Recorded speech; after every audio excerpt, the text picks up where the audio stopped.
Magandang araw sa inyo mga mahal kong kaibigan. Sa araw na ito'y nais ko lang bigyang pansin ang katatapos lang na evangelistic campaign na nangyari doon sa Papua New Guinea na tinatawag na PNG for Christ. Nakita natin kung paano ito naging matagumpay. Maari ang mga bagay na ito ay hindi niyo nabigyan ng pansin o hindi niyo nakita. Ngunit makikita natin kung paano gumawa ang Diyos sa puok na iyon. Kaya ngayon ay ipapakita ko sa inyo ang mga pangangaral ng evangelistic campaign sa Papua New Guinea na ito'y nagtapos na may pagtatagumpay para sa ating Panginoong Hesukristo. Alam natin na bago ang evangelistic campaign ay nagsidatingan ang mga pastor mula sa Estados Unidos ng Amerika, mula sa Australia at mula sa iba't ibang bahagi ng mundo para sa PNG for Christ 2024 na upang suportahan ang evangelistic campaign na ito. Ngayon mga kaibigan, mula dito sa channel ng VTD Media Ministry, ito ang isang video na nais kong bigyan ng kahalagahan kung paano ang patutuo ng isang pastor mula sa Australia na pumunta rin po doon sa Papua New Guinea. At maglagay din po kayo ng inyong mga komento o opinion tungkol sa video ito. Paanoorin natin ito.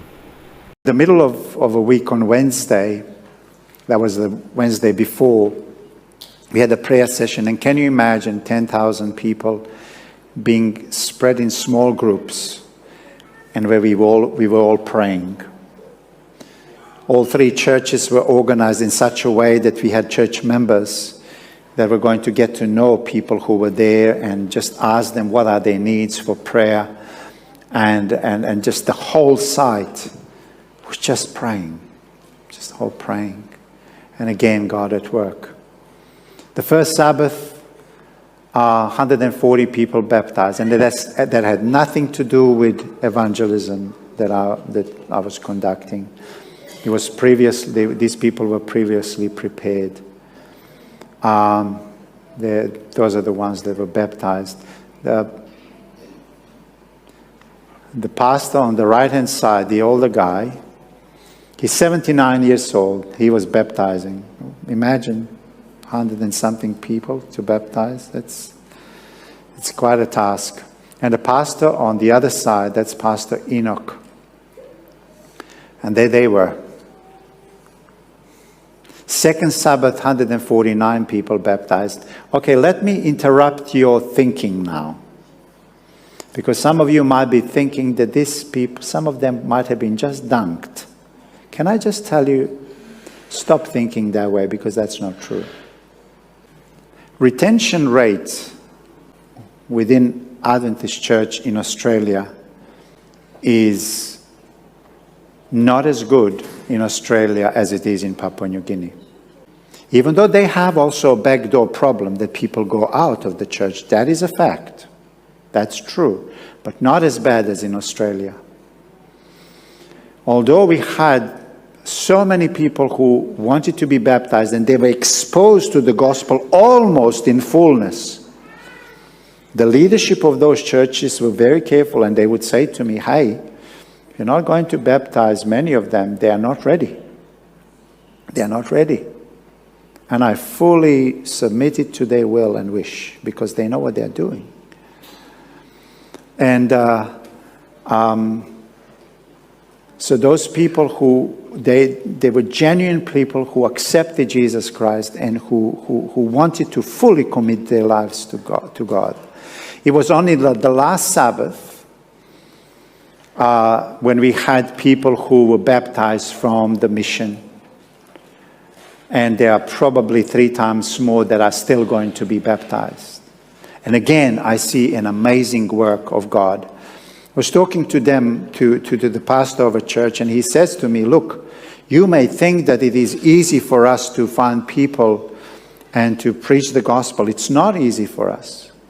For us to have maybe 30, 40 people in a year to baptize, it's a big success. It's a big success. So what was happening here in PNG for Christ was unusual. That man that you see there, he's an elder of Lutheran Church.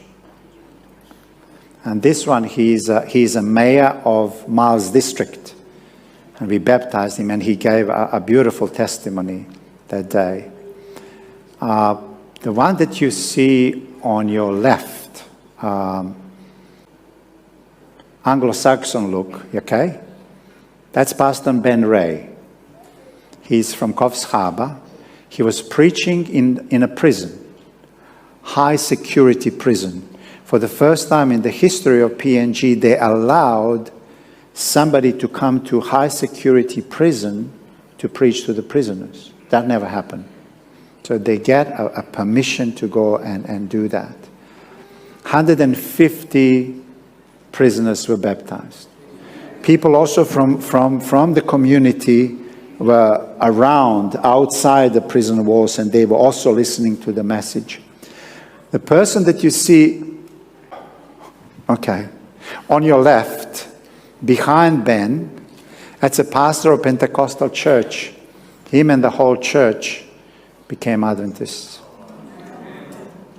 And that's our boss, huh? So Pastor Ted Wilson was there. He came to lay. And the biggest thing for me was that I saw him as a pastor who is sharing the gospel of Jesus with others. And he had his own site, and it was so good to see that. He had his 75th birthday. We sang a happy birthday to him and had a lunch with him. This man here, and I'm finishing soon, is Roy. He's from the Union Office, and he was collating a live data that was coming from all around Papua New Guinea about in terms of attendance, children, youth, adults, baptisms, and every day he would come to give us an update. Now, let me give you the latest statistics and take a photo of this. Here it is. Approximately 3 million people attended PNG for Christ. Physically. Serious? Okay, 3 million people. Out of 9 million people in Papua New Guinea, 3 million attended. That was so great. That's historical. Serious, that's true. 52% of the 2,300 sites in PNG have reported their baptisms, 278,369, potentially around 500,000 people were baptized in PNG for Christ. And that's just the beginning. So great, Become now the largest segment of population, potentially, than any other in Papua New Guinea. Now here is a question. For me, this is Pentecost revisited, and the question I ask, if God did it in PNG, can he do it in Australia? He can. Look, that was a question that was at the back of our minds for all the preachers who were there, because we know that Australia is a hard nut to crack. And none of us were just being silly and naive to think that it's easy. And none of us, even though we were experiencing what we were experiencing and thinking in the back of our mind where we come from, none of us dared to think that this could be done in Australia. Do you follow me? But as I came back, I just started thinking more and more. Why not? Why not? Is it possible that something happened in our Western culture? And I really believe it has happened. The soul of a Western culture is kind of irrevocably damaged, as Christianity has been totally shunned. And the culture and the leaders of culture are taking us who knows where. And it's truly become a Babylon out there. Do you agree with that? Something about the soul of the Western culture is irrevocably damaged. And so many people understand that, and so many people therefore are turning to Jesus. Turning to Jesus.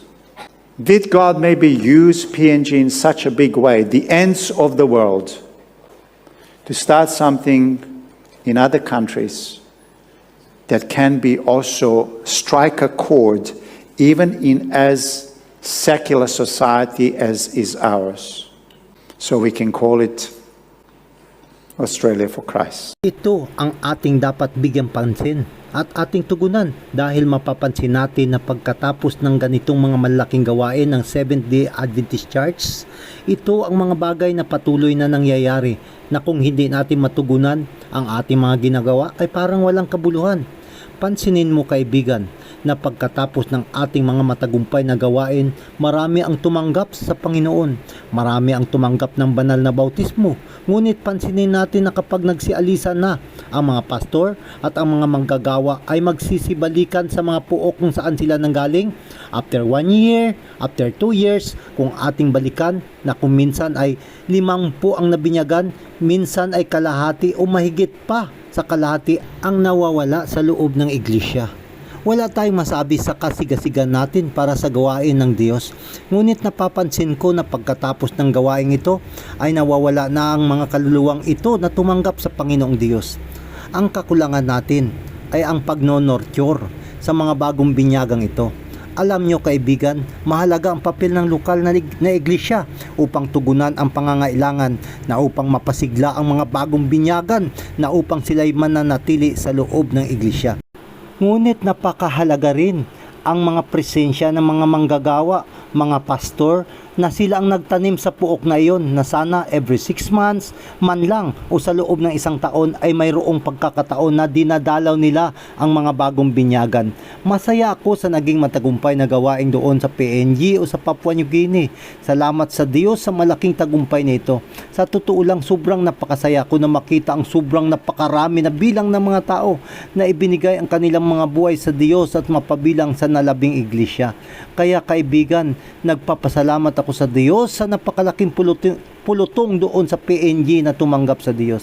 Kaya ipagdasal din natin ang kaparehong bagay nito na naway mangyari sa Australia dahil sa plano na Australia for Christ. Kaibigan, ito ang gawain ng nalabing iglesia, ang ipahayag ang walang hanggang pabalita ng Diyos, ang pag-ibig ni Jesus at pagliligtas sa mga tapat na tagasunod sa utos ng Diyos. Patuloy tayong manalangin na nawa ang mga tumanggap kay Kristo sa PNG ay patuloy na pangalagaan ng banal na Espiritu, na upang patuloy na kumapit sa pananampalataya kay Jesus na siyang ating tanging pag-asa. At ganun din ang tagumpay sa plano sa darating ng Australia for Christ. Hanggang sa muli kaibigan, ito si Elder Vincent Pomoceno na laging nagsasabi, mag-aral tayo ng katotohanan mula sa Biblia dahil ang katotohanan ang siyang magpapalaya sa iyo mula sa iyong kasalanan.